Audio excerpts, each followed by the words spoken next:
In 1902, while on a military mission in Central Africa, a German army captain named von Beringe shot and killed two mysterious creatures.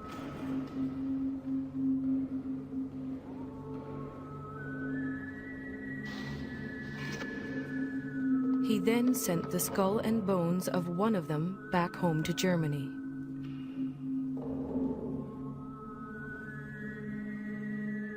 That creature has been luring people back to Central Africa ever since.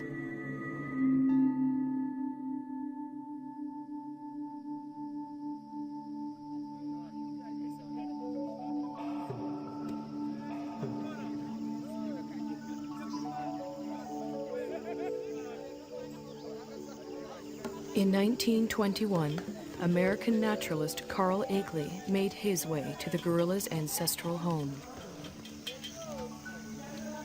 The Virunga volcanoes, in what was then the Belgian Congo. Akeley brought a movie camera to document his visit, and a little girl to help prove Africa wasn't such a dark continent.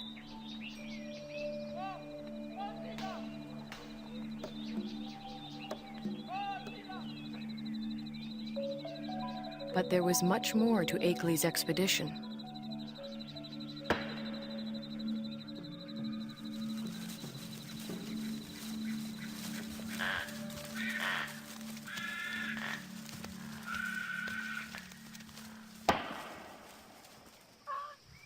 Akeley had come to collect mountain gorilla specimens for exhibit in New York.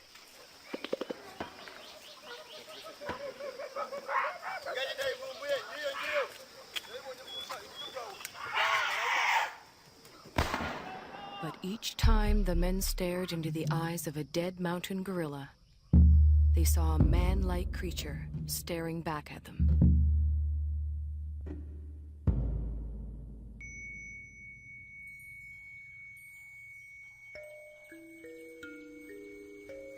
Akeley decided the killing must end.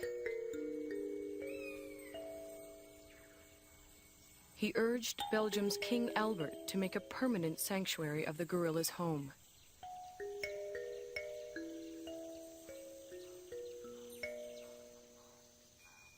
Today, in the cold, rainy high ground of Rwanda, Uganda, and Zaire, the gorillas live on much as they have for thousands of years.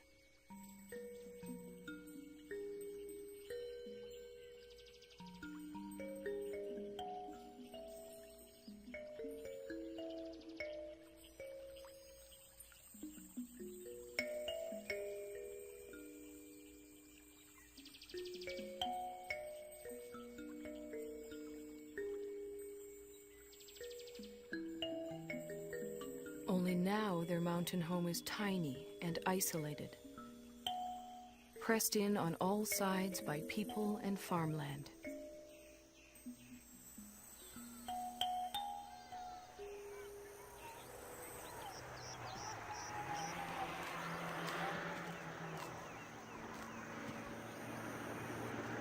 More and more, the mountain gorilla's future lies in human hands.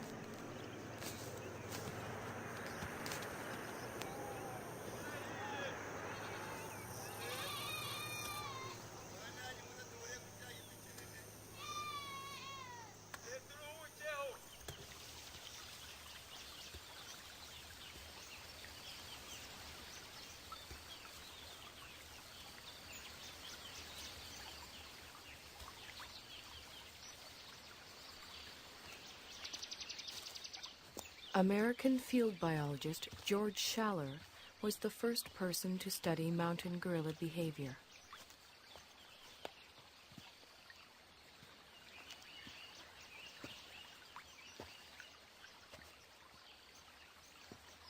He and his wife Kay spent a year in the forest in 1959.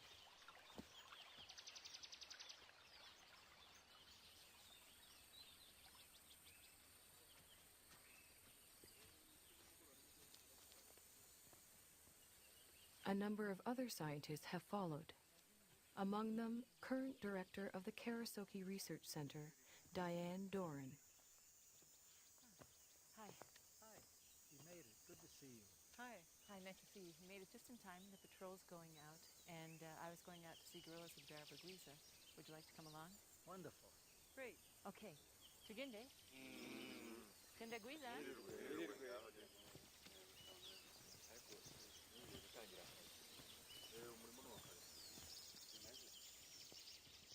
Gorilla researcher Diane Fossey established Karasoke in 1967 in the forest she grew to love.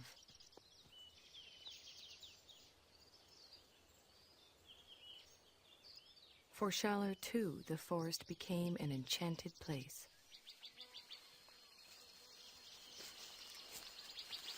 Some of my most magical moments with wild animals were watching gorillas, staying with them day and night. I used to do all my own gorilla tracking. You walk along slowly, you see the broken vegetation, you smell the animals. There's the musty, somewhat sweet odor of gorillas in the air.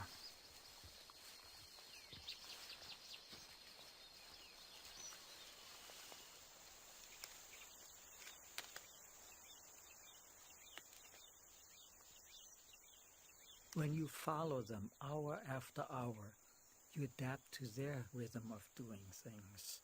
You move at their speed. You start thinking at their speed, almost. And that is a lovely feeling for a biologist, to seemingly enter into the lives of the animals without disturbing them.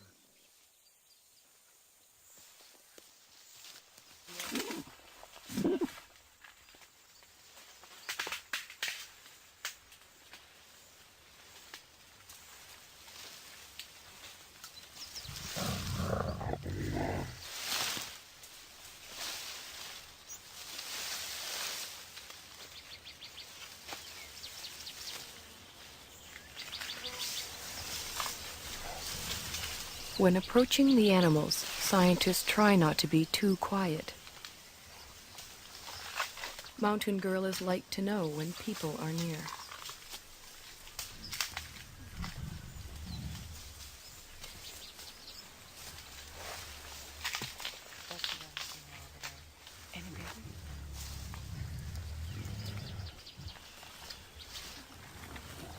The mountain gorilla's day is spent feeding and resting.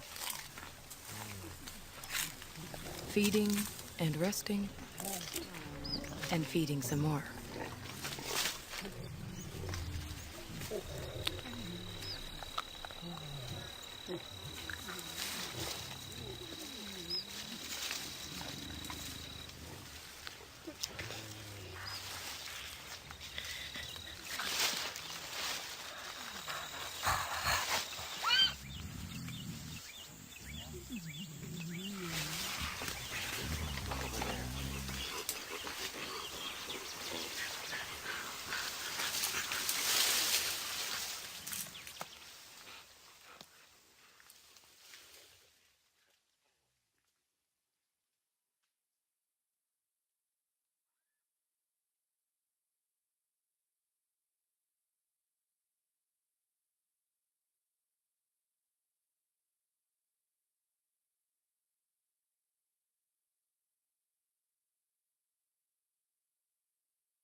offspring gather around them.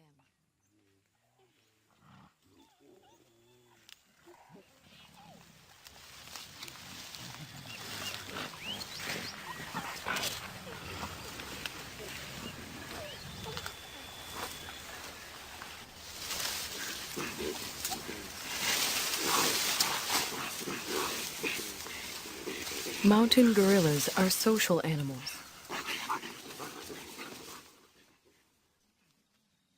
The closeness begins in infancy.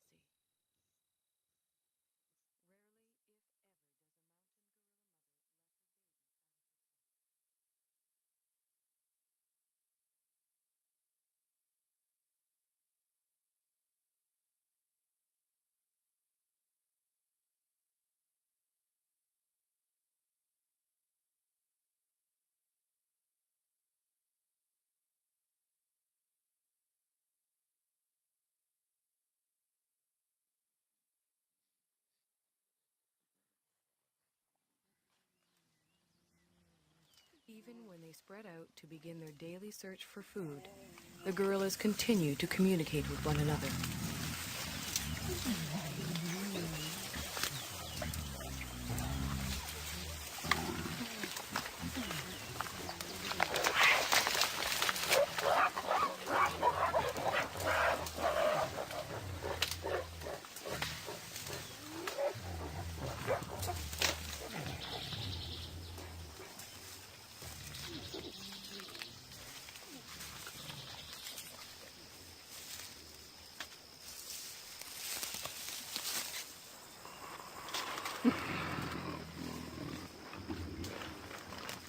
While the adults devote most of their waking hours to foraging for food, the youngsters devote most of theirs to play.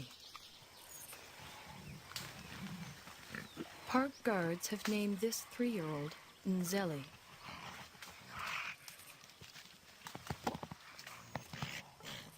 They call his friend Imvura.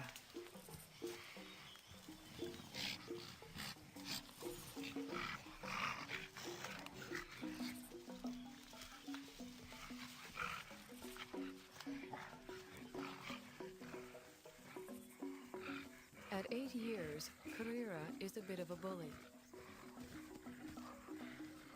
Mashushwe is only 4.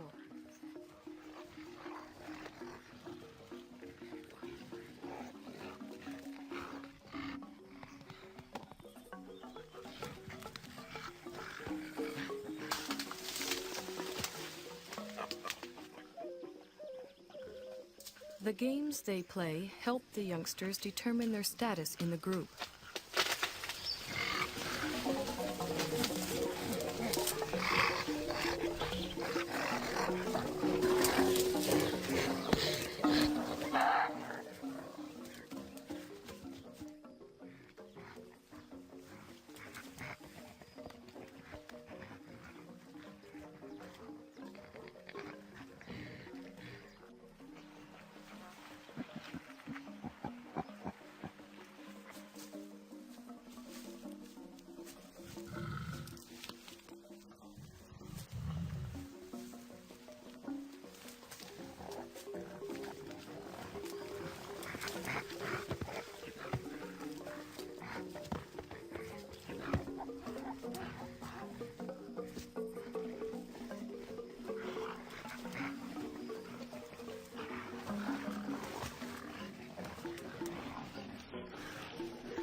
Childhood can last anywhere from 8 to 12 years, but the gorillas' need to maintain their status never seems to end. Any opportunity to reinforce the hierarchy is seized upon.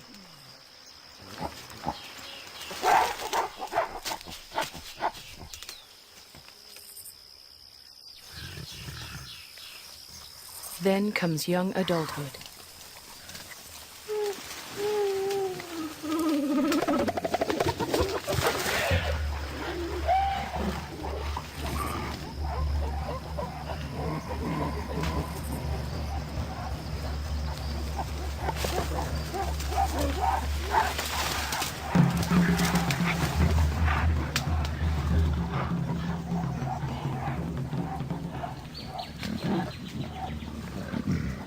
13, Intwari has the beginnings of a silverback and his first real sense of the power that comes along with it.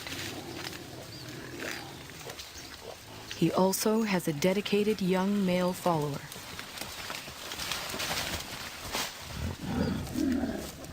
But what Intwari really wants is the attention and allegiance of the females in the group.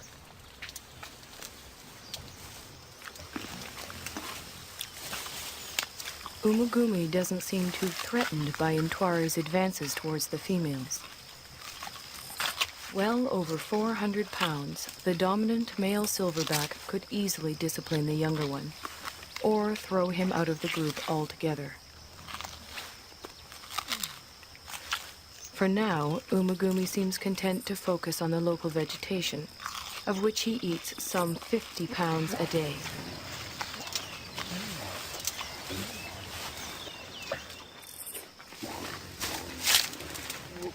Mountain gorillas are mainly vegetarian, with a few ants and grubs thrown in for good measure.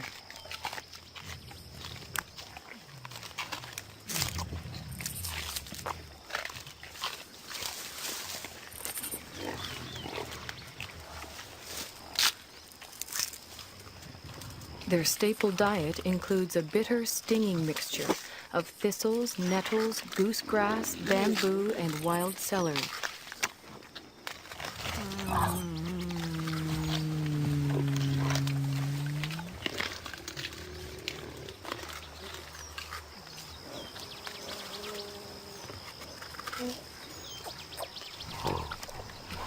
Although he has already begun to experiment with the food his mother likes to eat, Abumwe will continue to rely on her milk until he's 3 years old.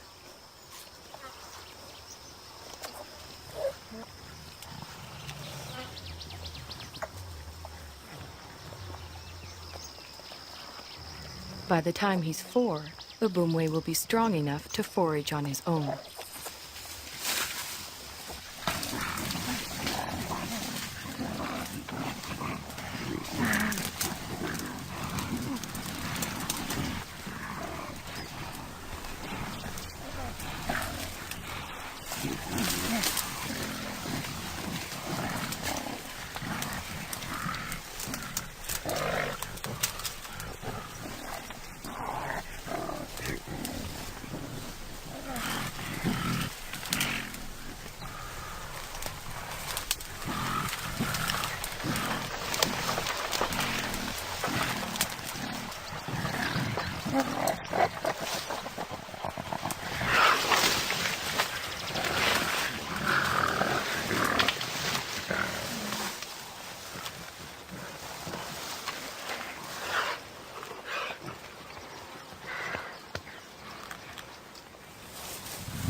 Mountain gorillas are generally well adapted to the world in which they live. But however idyllic their home may appear, for the youngsters in the group, the mountains hold many perils. Many newborns simply don't survive.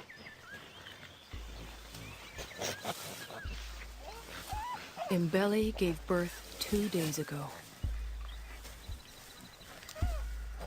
It will be several months before she can even let go of her baby, much less let him out of her sight.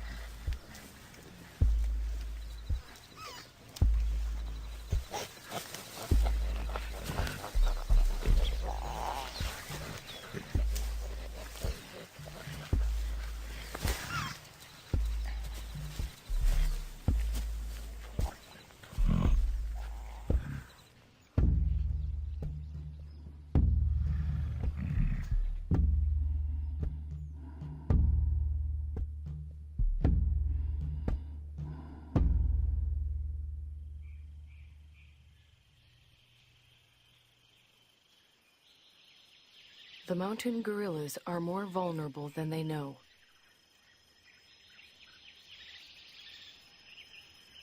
Their ancestral home is much smaller than it once was.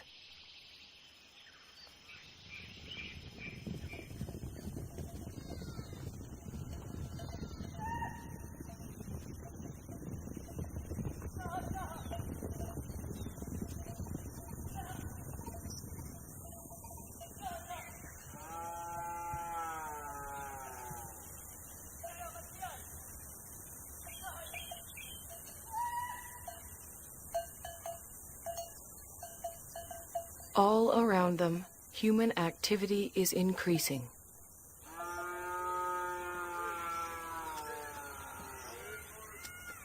Yet the mountain gorillas continue to live and move in ways familiar to them for generations.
Both the mountain gorillas and their forest sanctuary now receive official protection.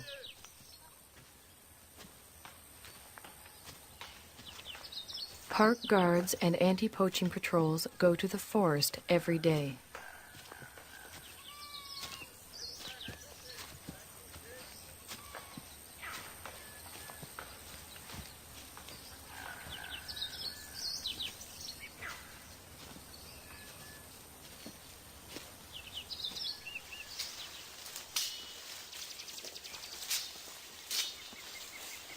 To protect the gorillas and all the other wildlife, the patrols search for and destroy snares that local hunters have set for game.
Almost every day it rains. The mountain gorillas don't seem to like it. They don't seem to know what to do about it either, other than simply wait it out.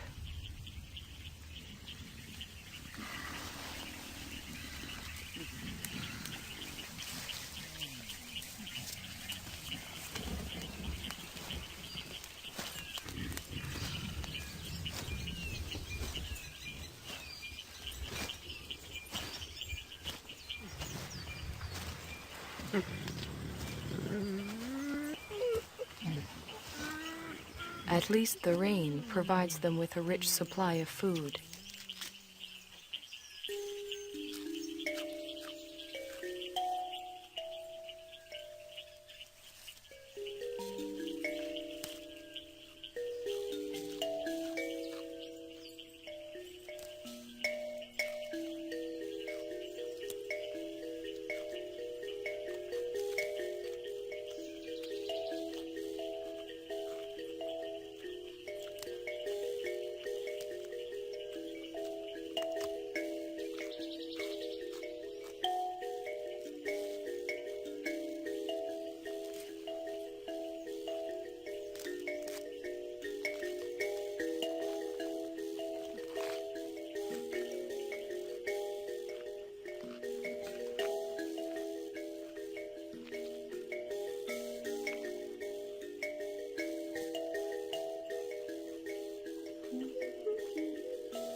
After feeding, the family gathers around the silverback, Umagumi.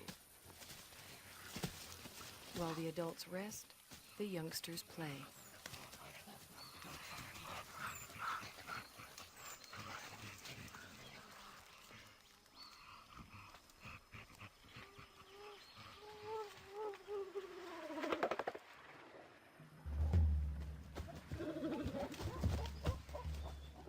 For the group's leading young adult male, it's become much more than play.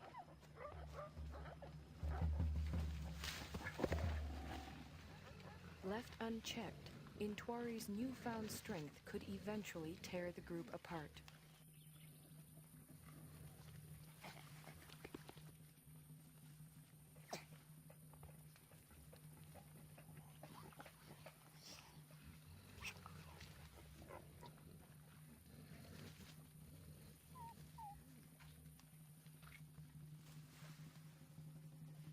The threat Intwari represents puts females such as Poppy on edge.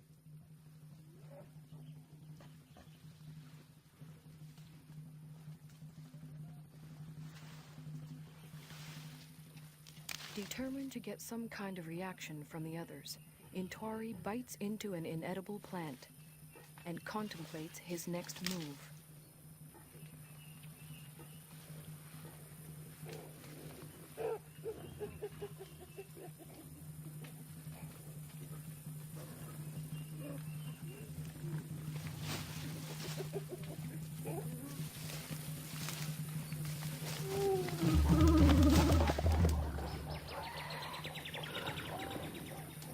This time, even Umagumi seems uneasy.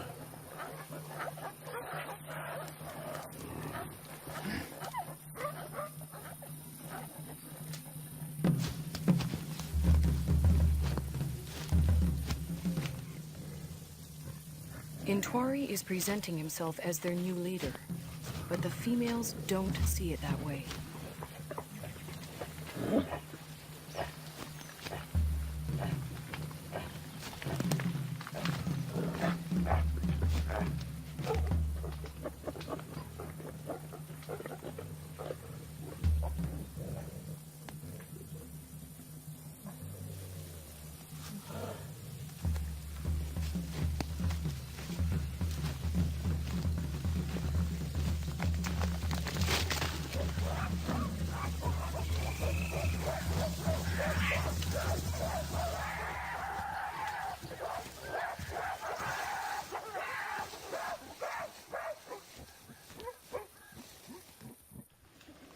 Having forced Intwari out, the group moves on.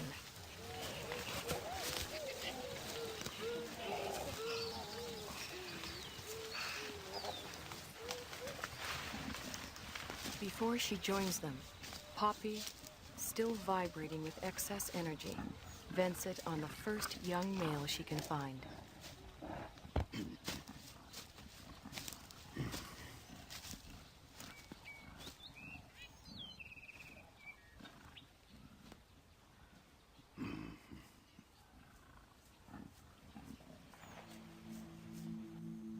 To be pushed out for good seems harsh, but what Intwari really needs now is time and space to mature, to the point where he too can have a family of his own.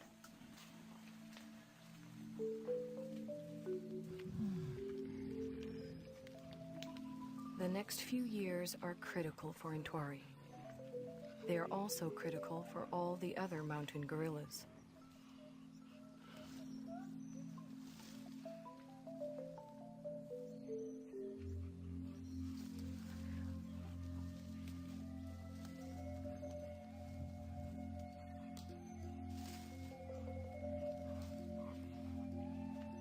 Whether the outside world will allow Intwari and the others the time and space they need is an open question.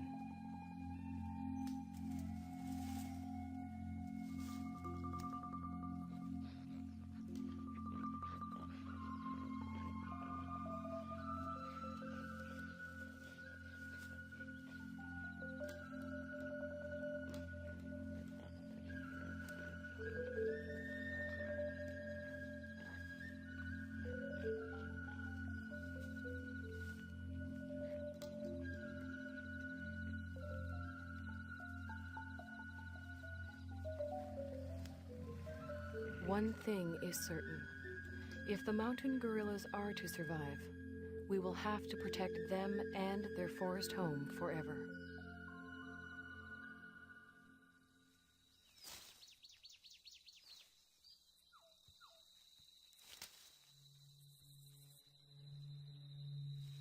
If we ever turn our backs, they'll be gone.